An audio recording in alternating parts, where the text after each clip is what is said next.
my name is Stephanie, and today is a day where Allison is not here. We talked about it in our finish parade. We just posted part one of our finish parade, and we talked about that I was going to film a couple Q-Snap tutorials from home because Allison doesn't use Q-Snaps or particularly approve of them.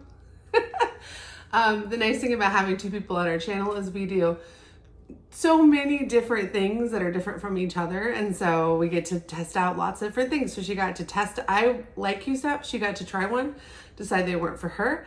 I love them. So today's video is going to be a Flosstube University, which is a short tutorial mostly for beginners, though if you're not a beginner and you're just Q-Snap curious, welcome. If you are not a beginner and you love Q-Snaps, you want to leave tips in the comments to make these videos really helpful for new stitchers, that would be great too. Today I'm going to go over like what are Q-Snaps, the sizes, where to get them, lots of things like that. And then next week, that video will be a demonstration of me actually loading a Q-Snap so you can see how to load them. Because I figured some people probably know they want to get them, but just want to learn to load them. So separating those two out would be a better deal.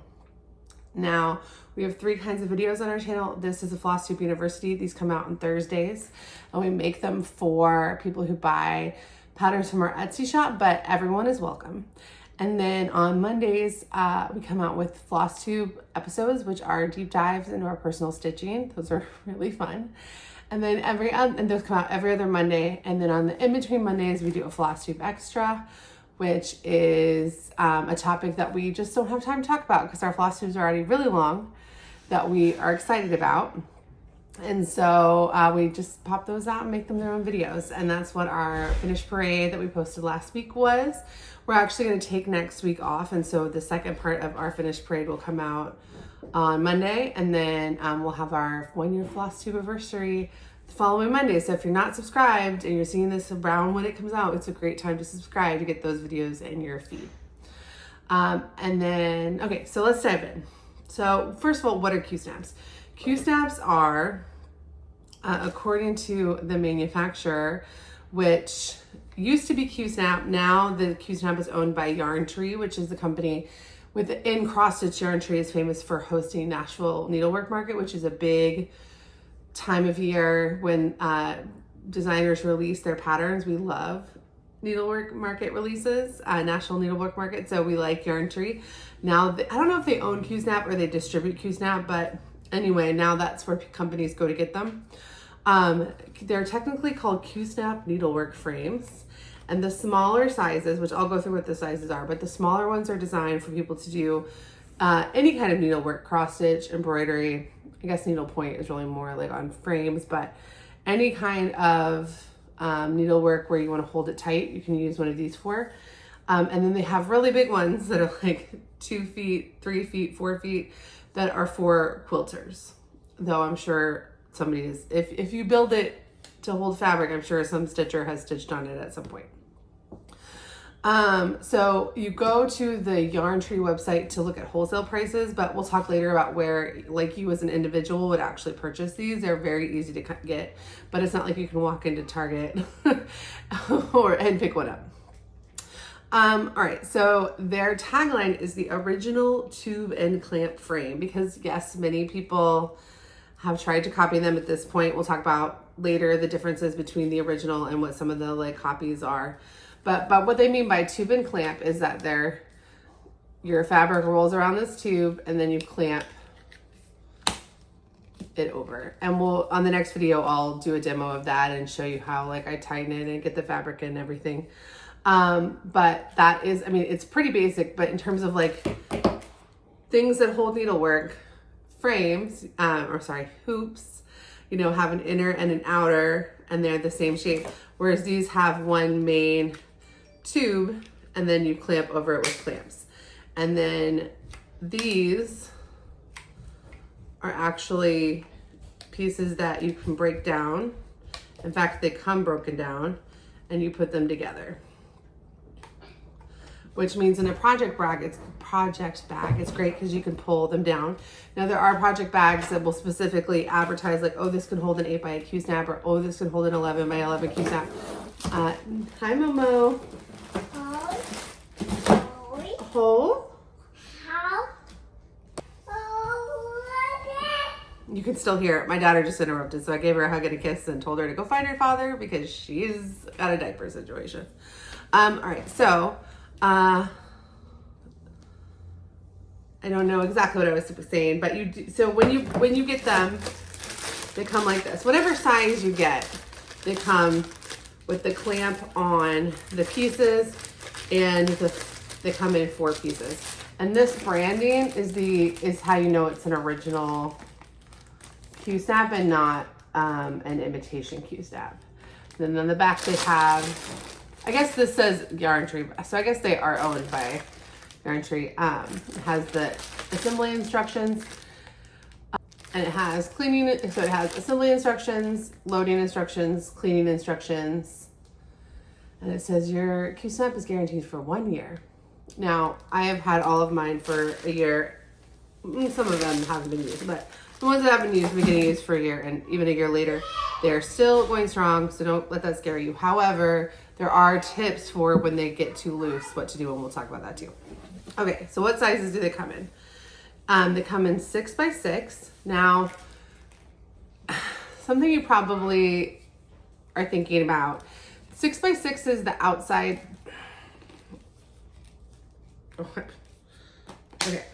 6x6 is this outside dimension. It's not the inside dimension. And so once your fabric is on top of here, you know, let's say your fabric is up here, you're not going to really be able to stitch 6 inches of space.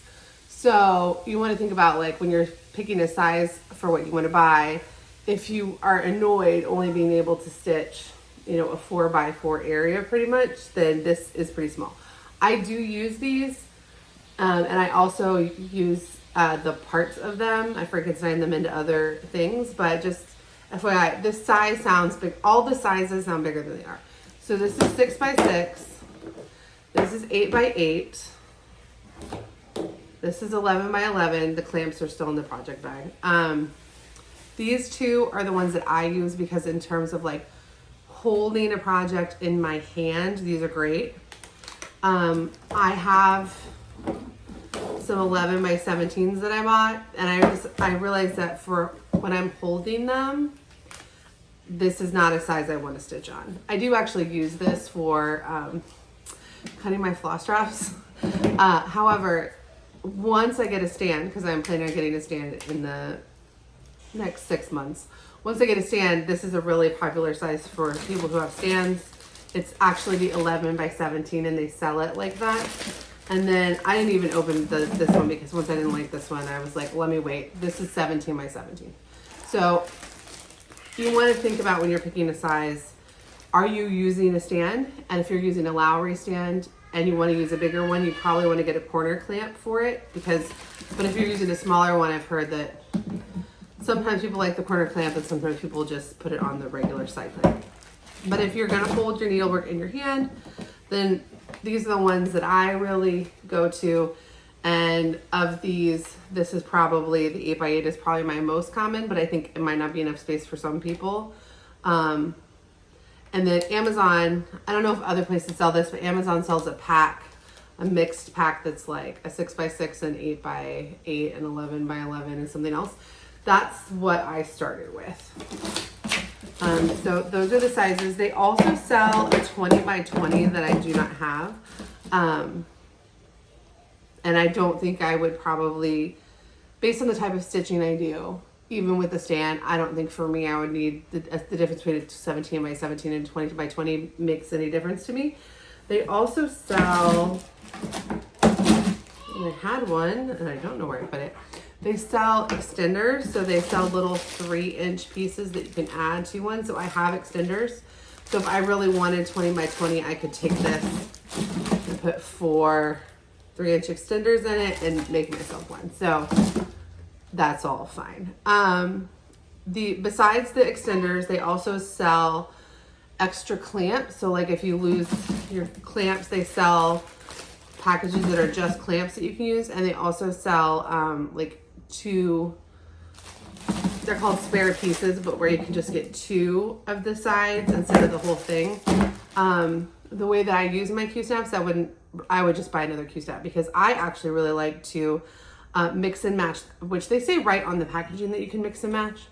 But this size is the size I use all the time. So what I have done for this is I took a 6x6, 2 pieces of a 6x6, and 2 pieces of an 8x8, and I made a 6x8.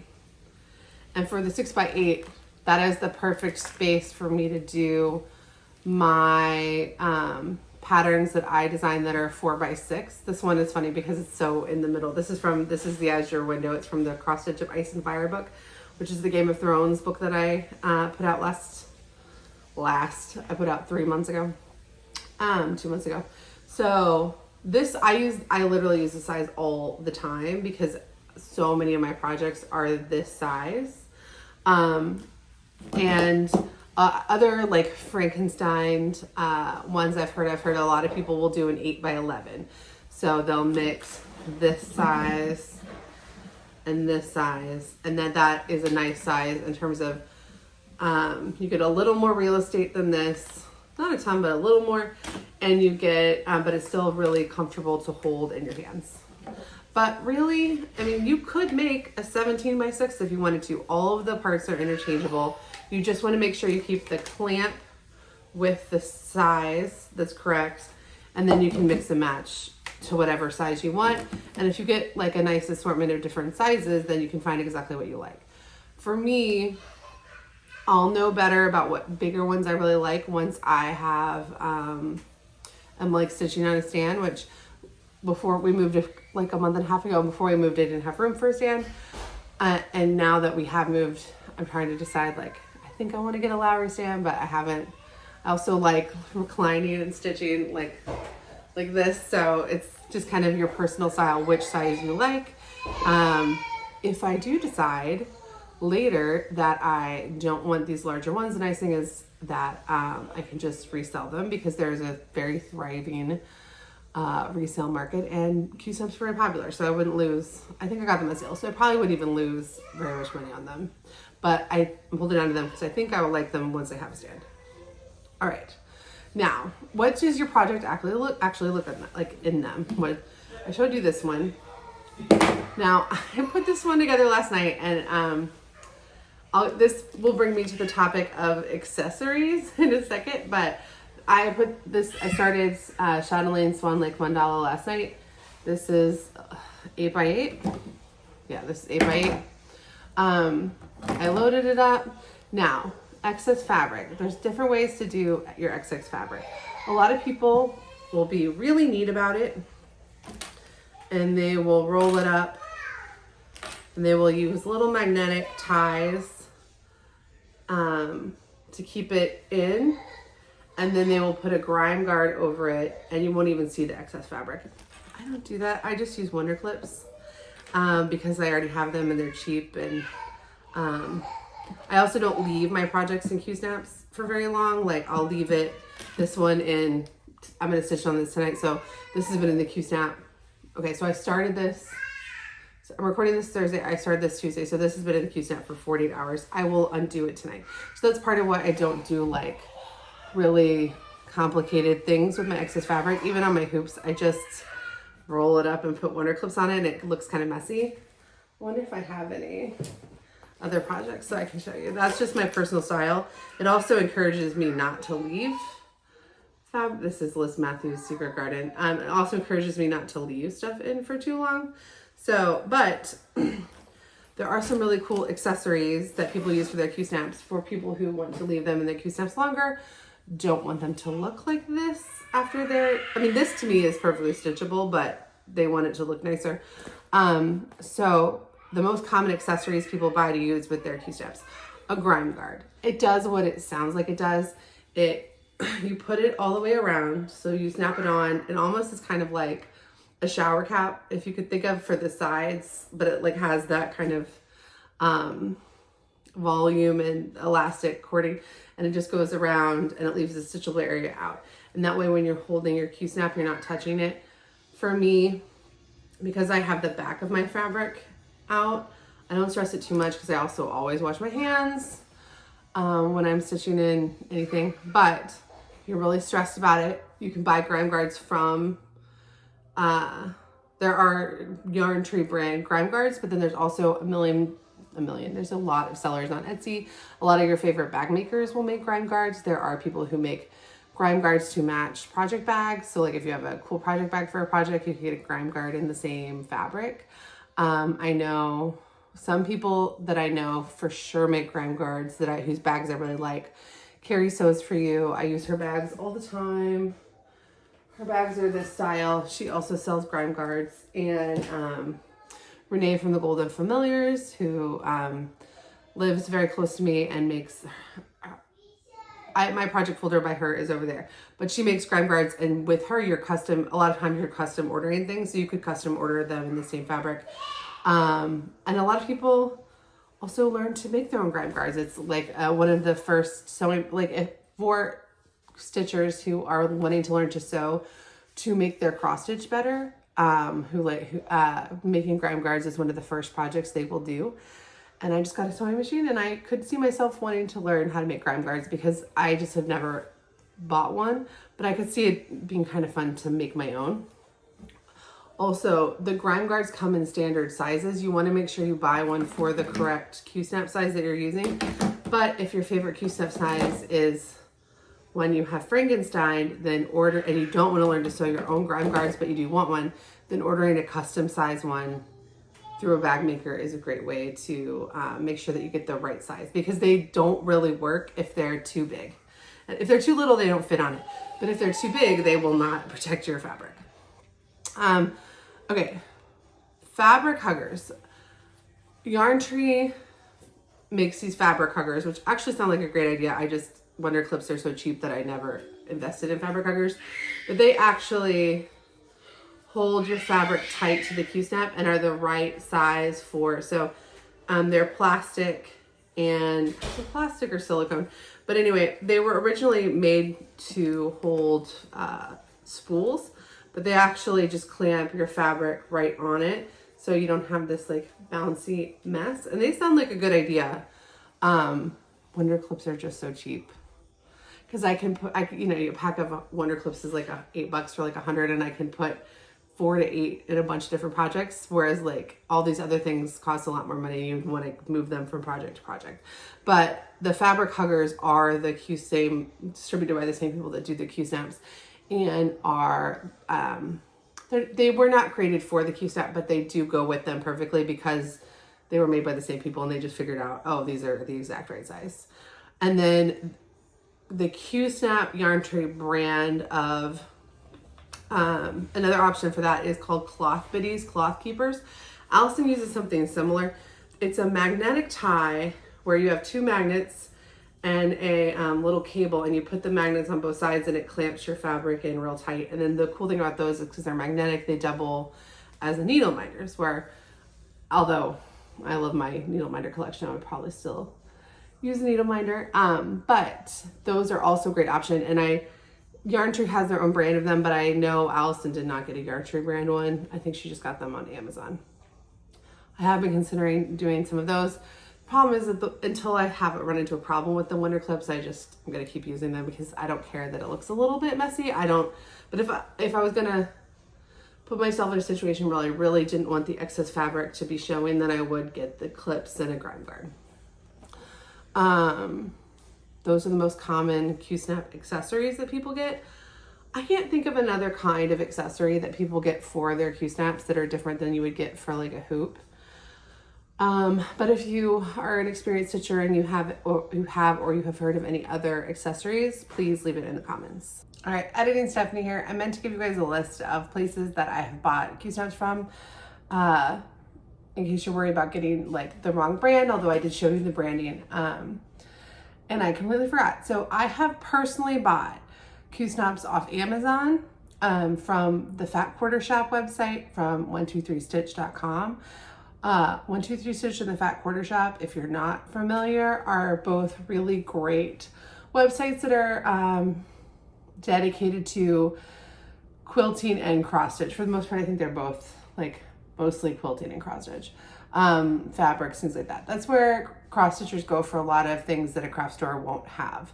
Amazon, because Q-snaps are kind of a really common accessory, Amazon does carry them. The prices, what place has the best price on what day really fluctuates, because a lot of times the Fat Quarter Shop and 123 Stitch will have sales on them as a way to get people to place orders. But also I think Amazon, in my experience, Amazon had like the lowest day-to-day price, but Fat Quarter Shop and 123 Stitch had good sales on them occasionally. So I would just check all three. I'm sure that you can get them at a lot of other cross stitch centric websites. I just haven't personally purchased them from any other websites. And then you can also buy them. I bought one at my local needlework shop, the Silver Needle. So you can also, if you have an LNS, you can go to your LNS. And also a lot of LNS's local needlework shops also operate as online needlework shops and let you place orders online. So if you really want to support a very small business, you can look at an online needlework shop.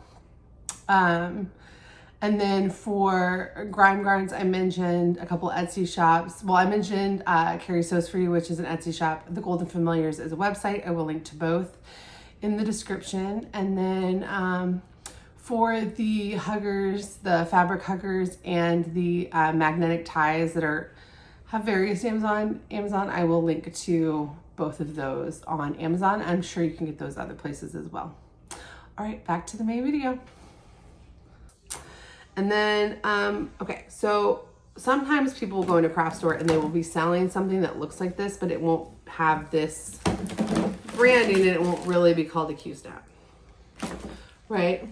Are those good? Are those just as good? What's the deal? I've never purchased one. This is what I heard in my research when I was trying to decide if I wanted to use Q-snaps, was that those are not as tight, because the reason Q-snaps get really tight is because they have ridges on the inside of the clamps, and that a lot of those don't have ridges, and so they're just plastic around it and they don't get it as tight. Because the thing people love about these is that you can get your fabric like really Durham tight, because if you just continually move these until it's exactly as tight as you want it. I mean, drum tight. So if you're wanting to make sure they're really tight and they don't have, and the inside doesn't have those grooves, it may still hold in place, but it may not still get it as tight as you want it. I have not used one of those to speak to that. In my opinion, the price isn't that much different that it makes sense for me to get one in a box store. If you use a box store Q-snap and if you use a brand of Q-snap and a box store brand Q-snap and you can compare them with your experience, I'd love you to leave it in the comments. But for me, it wasn't worth it. So I decided I didn't want to. It was like 20% difference. These are not that expensive to begin with, and they last a really long time. Over time, I have heard they can get loose.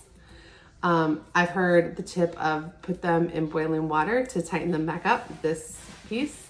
I haven't gotten to the point where any of mine are too loose where I need to do that, but if I do, I will definitely make a video about that and see if that actually happens, if that helps. The other thing you might want to think about is how many Q-snaps do you really want? I stitch with a combination of vintage hoops and Q-snaps. For me, Q-snaps go on a particular kind of project where there's like a picture and I really want to see the whole thing. Especially like this one I have almost all of the sampler that I'm doing visible in this when I use it.